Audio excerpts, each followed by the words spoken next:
Welcome back to Sports by GSMC Podcast Network. I am your host, Jeremy Lapidus. If you are just tuning in, we just finished breaking down a dramatic Game 7 between the Oilers and the Canucks that saw Connor McDavid and the Oilers come out on top after holding back a big comeback from the Canucks in the third period to advance to these conference finals. In this segment here, we're going to break down that matchup in the Western Conference Finals, and we're going to break down the Eastern Conference Finals in segment 3. Stick around for segment 4. We're going to break down the lawsuit between the NCAA and the House. We're going to talk about the potential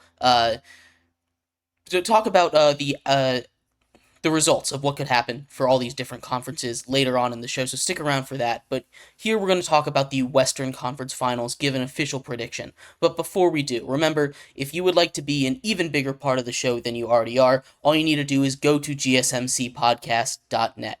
Leave a tip or donation with a message in it. That message will pop up on the bottom of the screen for you, me, and everybody else around the world to see. If you have a burning question about sports, go ahead and leave a comment, leave a donation with the link that's on screen. Again, that's gsmcpodcast.net. Appreciate anything that you do give. Appreciate you taking time out of your day to talk some sports with me on a beautiful Tuesday afternoon. But like I was saying, we're going to talk a little bit, do an official prediction on the Western Conference Finals between the Edmonton Oilers, Connor McDavid, and the Edmonton Oilers and the Dallas Stars.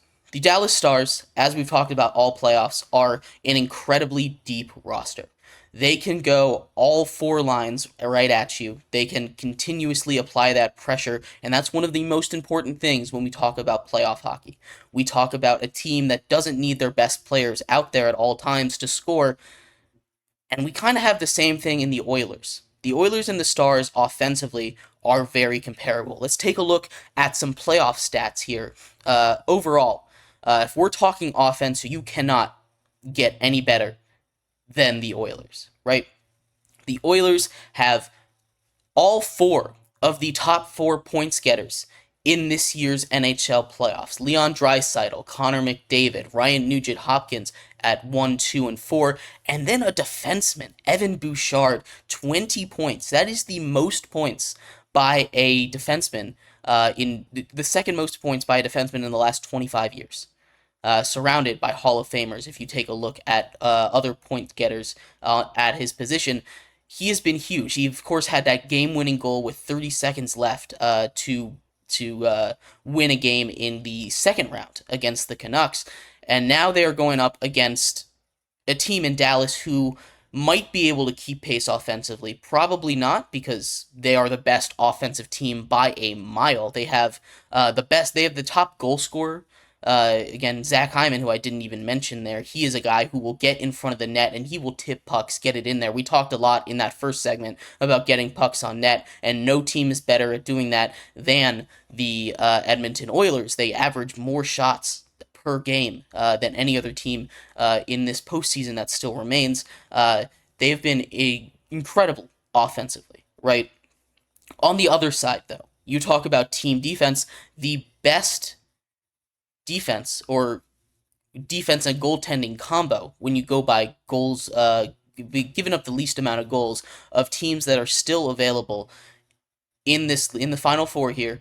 It's Jay Gottinger and the Dallas Stars defense. So we have here a battle of the best offense left in the playoffs going up against the best goaltender left in the playoffs. And this is what we live for in playoff hockey. They say, give me your best, and we're going to go best on best, and we're going to see who is better here.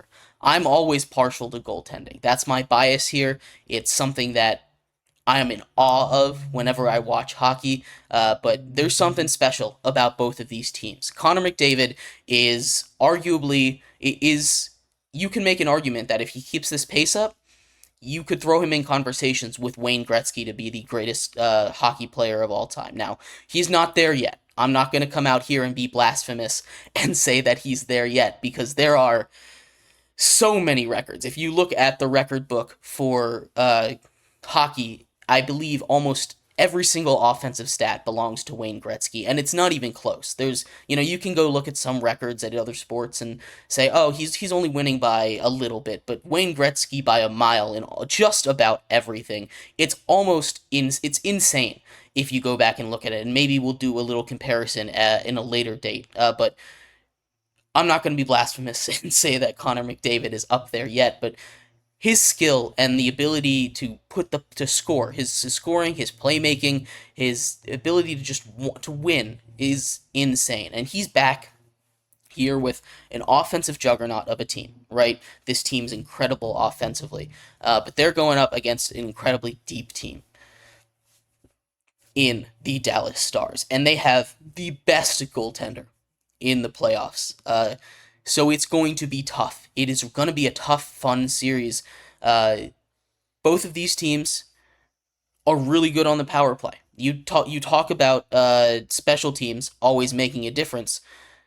Of course, it makes a difference. When you have more players on the ice, you can control the puck, and it makes life a lot easier for you. You look at penalty minutes.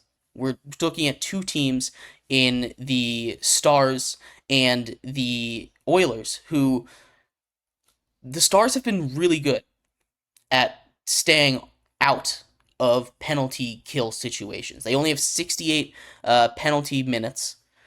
They've killed 69% of the penalties against.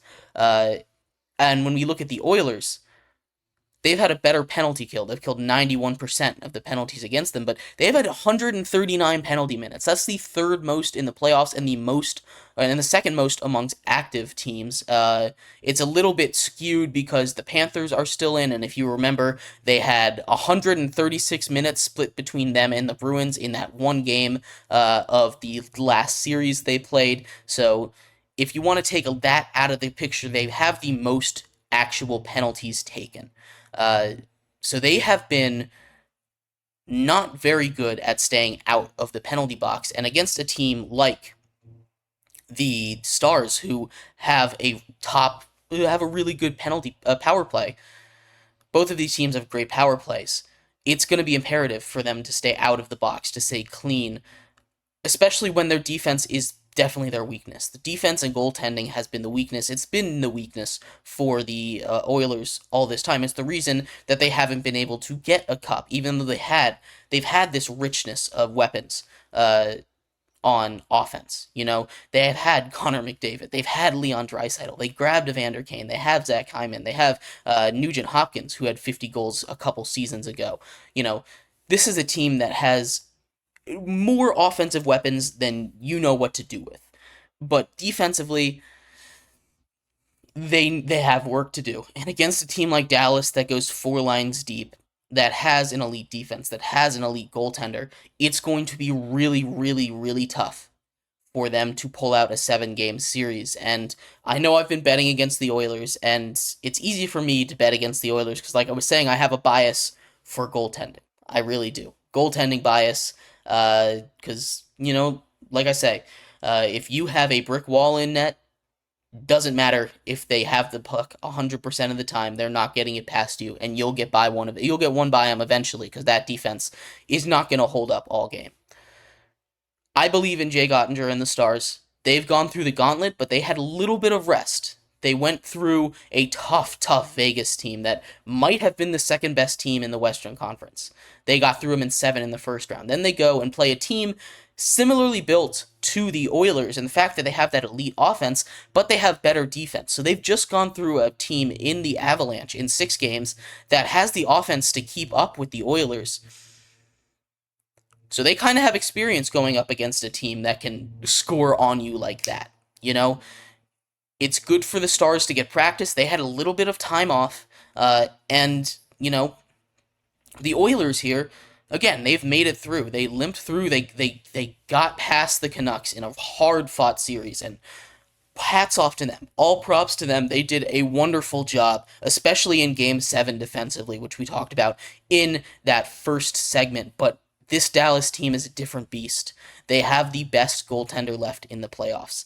The Oilers are the only team that doesn't have elite goaltending left in the playoffs right now, and it's really going to hurt them Because as good as their offense is, great offense gets shut down by better goaltending every single time. It doesn't matter. It doesn't. And the Dallas Stars defense to go with it is nothing to scoff at. Their their weapons, how deep they are, is insane. And they have a great mix of young and old. They still have a really great old core with Joe Pavelski and Jamie Benn and Tyler Seguin. And then they also, have a young core with Jason Robertson, Wyatt Johnson, Rupe Hintz. This team is fast. This team has a great defense, Mira Heiskanen, and they have a great goaltender to boot in Jake Ottinger. So I am taking the Stars in 6 games. Like I said, this is the best offense left in the playoffs going up against, in my opinion, the best defense goaltending combo left in the playoffs. And I know when you talk about defense, it kind of gets mixed into goaltending, or when you talk about goaltending, defense kind of gets mixed in with it. But it's an important distinction to make. Jake Ottinger might not be the best goalie left in the playoffs. He's up there. But there's also that factor of defense blocking shots like we saw in Game 7. So I am taking the Stars in 6 to face against the winner of the Eastern Conference Finals, that between the New York Rangers and the Florida Panthers, that we will break down coming up next in Segment 3 here on Sports by GSMC Podcast Network. So stick around for that. We'll be right back here on Sports by GSMC Podcast Network.